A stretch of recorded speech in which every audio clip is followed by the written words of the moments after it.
Welcome from Iqbal industrial law services with new legal topic. आज का जो हमारा टॉपिक है वो है difference between the tehsildar code and civil code. Tehsildar की कोड और सिविल कोड में क्या फर्क है, व्हाट द डिफरेंस।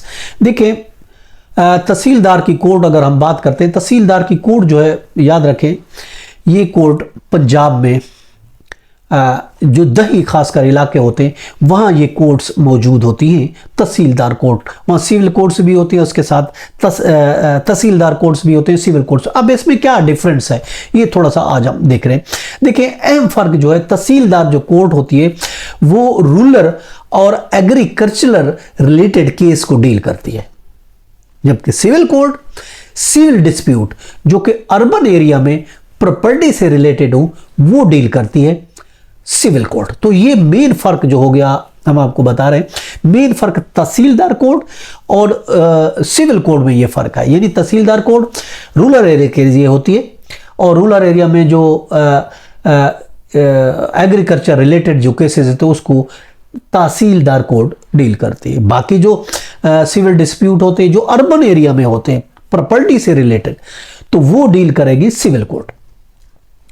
अब एग्रीकल्चर डिस्प्यूट हो सकते हैं, उसमें पार्टीशन हो सकती है और वो केस डील करेगी जो है वो ऑफ कोर्स जैसा मैंने बताया तहसीलदार कोड। सिविल कोड जो है प्रॉपर्टी के जो डिस्प्यूट है वो डील करेगी, प्रॉपर्टी डिस्प्यूट है प्रॉपर्टी का, और उसके अलावा कोई कॉन्ट्रैक्ट है, कोई टॉल्ट है, कमर्शियल है, तो लेन देन है, तो ये जो डील करेगी ये सिविल कोड उसको रिलेटेड जो है वो डील करेगी सिविल कोड।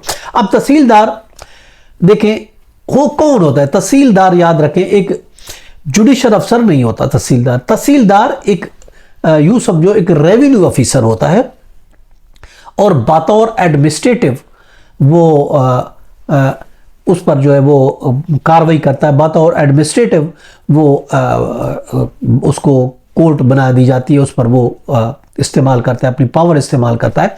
रेवेन्यू मैटर में क्वाशी जुडिशियल पावर्स होती हैं। ये कम वक्त में ऑफ कोर्स जो ये तहसीलदार होते हैं ये कम वक्त में फैसला सिंपल तरीके से यूँ समझे एक करता है। एडमिनिस्ट्रेटिव इश्यूज जो होते हैं वो रिजॉल्व करता है, एडमिनिस्ट्रेटिव किस्म के इश्यूज को रिजॉल्व करते हैं, जल्दी जो फैसले करता है वो तहसीलदार होता है। जबकि सिविल कोर्ट होती है वो प्रॉपर एविडेंस के थ्रू, जहाँ प्रॉपर एविडेंस चलती है, जो रूरल रिलेट ना हो, जो अर्बन एरिया की प्रॉपर्टी से रिलेटेड है, वो प्रॉपर इश्यूज फ्रेम करती है, प्रॉपर एविडेंस लेती है।